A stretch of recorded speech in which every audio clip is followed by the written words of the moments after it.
và cảm ơn quý vị đã lựa chọn Trên Ghế. Tôi đã có mặt tại Thái Lan và tham dự buổi lễ ra mắt Đông Nam Á của mẫu xe Ferrari 849 Testarossa. Và bây giờ chúng ta hãy cùng xem đại diện của Ferrari nói gì về mẫu xe này cũng như định hướng của họ trong dòng xe hybrid. Hãy cùng bắt đầu ngay bây giờ. So I guess I can take this. Ferrari performance cars are not just a power figure. We really develop our cars for absolute performance. And what we can say is that lap time wise, real performance wise, the 849 Testarossa is by far at the peak of its segment. So the step up that we're able to do is really on everything that we put in the car in terms of technology, in terms of components and integration of all of these to make it the best possible car ever that delivers incredible performance while making the driver feel extremely special and delivering also an exciting experience. So it's true that there are many claims of performance horsepower around the world, but if we look at lap time and real world performance, we really know that the 849 Testarossa is at the absolute peak. So it's an interesting question. We really think that the 849 Testarossa represents what the Testarossa name meant in all of our history. So not just the road cars from 1984 onwards, but also the racing cars of the 50s that really brought everything that we knew from the races and then translated it into road cars in the future. Also, Testarossa, as I was saying in my presentation, represented in the 80s our top of the range performance car with a mid-rear engine configuration. And we didn't have our top of the range configured like that until the SF90, because after the 512M, we moved to our top of the performance model being a front engine car. So we really believed that the combination of incredible performance, design that is very iconic and striking and that you can recognize on the road immediately, and also this configuration that goes back as the top of the range mid-rear engine car, we thought that perfectly represented the soul of what Testarossa has been in our history for the past 70 years. Because we also wanted to celebrate this name that started in 1955, and so we wanted 70 years later, exactly in 2025, to also celebrate this name. So the combination of all of these things made us really sure that it was the right name for the car.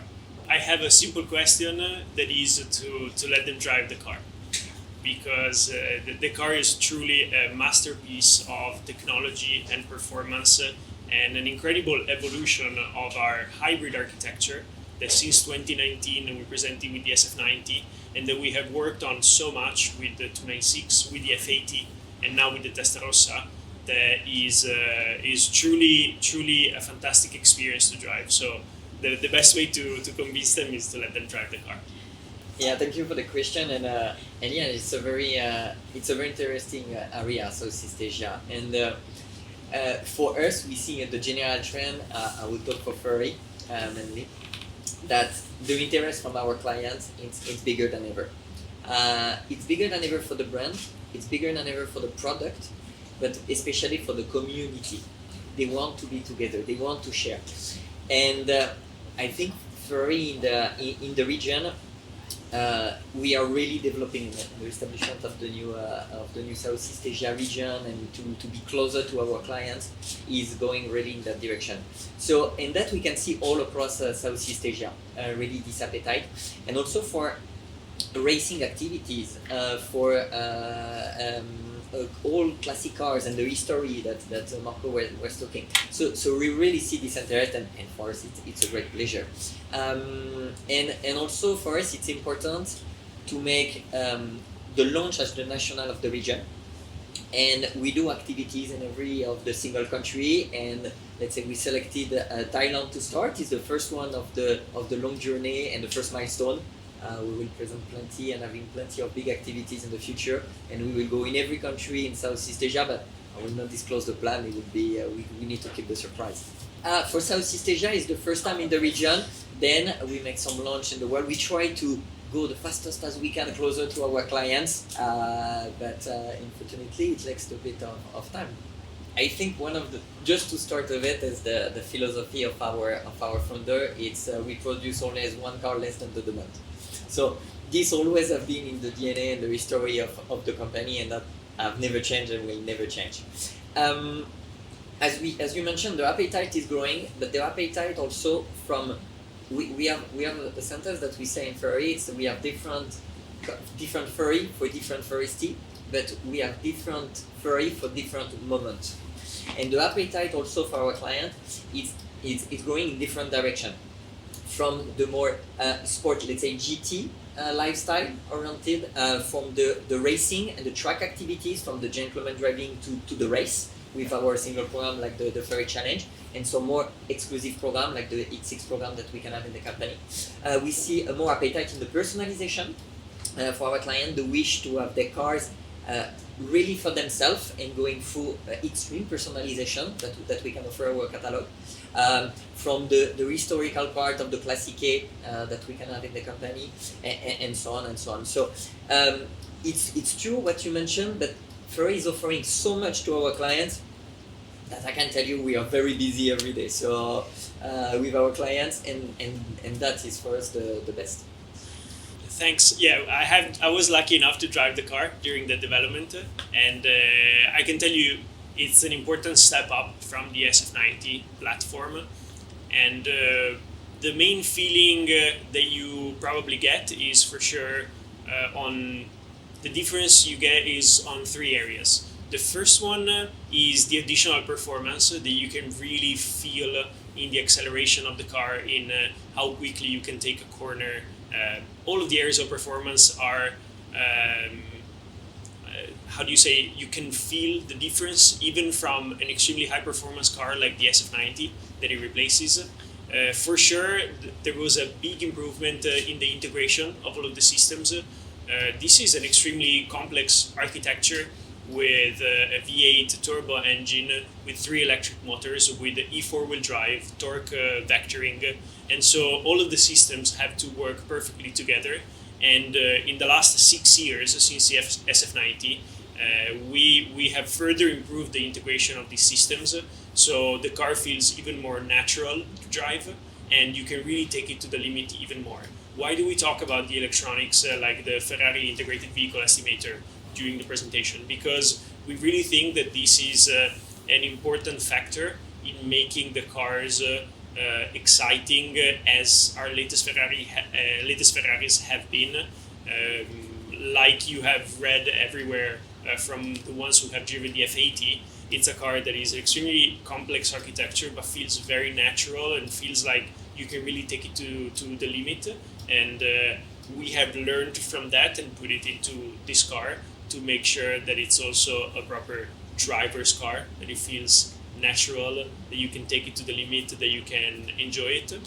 And then the last area we worked on massively has been the sound of the car in cabin, because we wanted to bring even more the sound of this very important V8 engine that we have into the cabin to make the experience even more enjoyable, especially at lower RPM, because that's when you can enjoy it every day.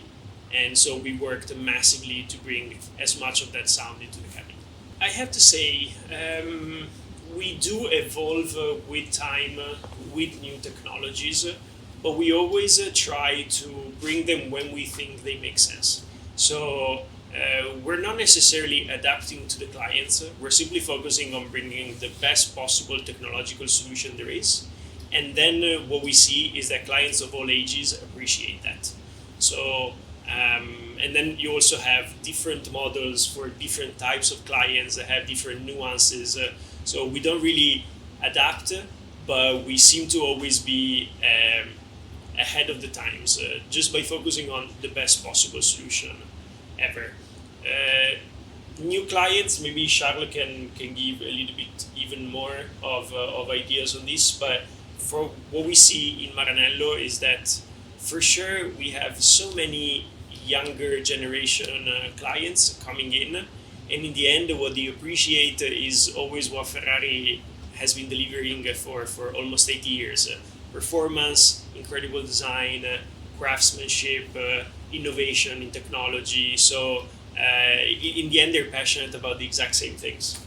True was what Marco was saying, and we can see being very close to our clients, there is something that unify all our clients, and the community that we create is the passion about the brand. So even if let's say they can have different aspiration in terms of also the technology that you use every day, the fact that the community that Ferrari create, the passion is the common, and this is the center. So even for the, let's say, the young generation or for our collectors that are here since many years, they all find each other around, for example, the car that we present today. They will all fall in love for the same history, for the same new technology, and everyone is appreciated. So yeah, we are really happy to see plenty of young generation coming to the brand, but they also come with the love, let's say, of the whole history of the brand and looking for the past, and this is really great for brand standpoint for us. On the engine, what I can say is that definitely it's not easy to further improve an engine that has won so many awards. You know, an engine that has been taken to very high levels. And on the 849 Testarossa, the engine that even if it has the exact same size of the one before, the engine is more than 50% completely new. So we completely reviewed the whole engine. The whole engine block is made of recycled aluminum for the first time to work on sustainability. So that was a big work, and we have worked literally on every single component, because you cannot imagine to bring 50 more horsepower on an engine that is already at 780 in the SF90. The amount of work it requires on any tiny components. We have added titanium screws to work on the weight of the engine. We have worked on machining every single possible component to really save every possible gram. We have, again, the biggest turbocharger that we have ever installed on a road car. You can imagine how much it takes to make sure that an engine with that turbocharger feels extremely responsive and natural. So yeah, definitely not easy, but we have worked a long time for this. Difficult to say, but what I can tell you is that, for example, on the 849 Testarossa, we did not focus on the 0 to 100 at all. We focused on the overall performance of the car, and the improvement in 0 to 100 came by itself.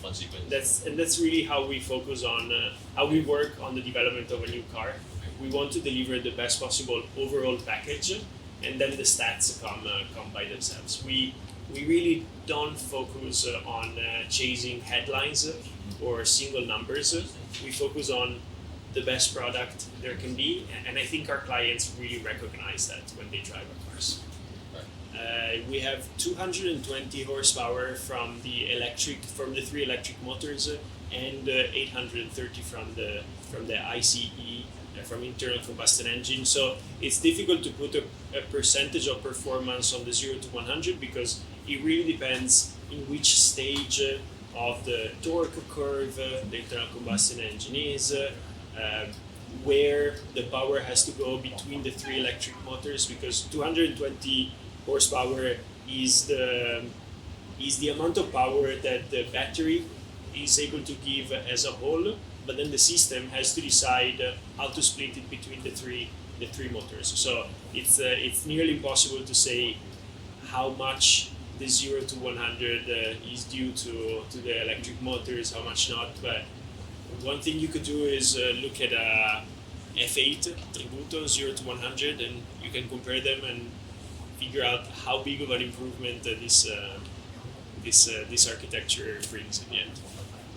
Quý vị thân mến, vừa rồi là những chia sẻ hết sức ngắn gọn của các đại diện Ferrari về định hướng của họ trong các dòng xe hybrid, cũng như về mẫu xe Ferrari 849 Testarossa. Các bạn có ý kiến gì hãy để lại bình luận tại các nền tảng số của chương trình Trên Ghế. Đừng quên tiếp tục đón xem chương trình vào lúc 18 giờ 10 phút thứ 3 năm 7 và phát lại cùng khung giờ vào thứ 2 thứ 4 hàng tuần trên HTV9. Còn bây giờ xin được phép kính chào và hẹn gặp lại.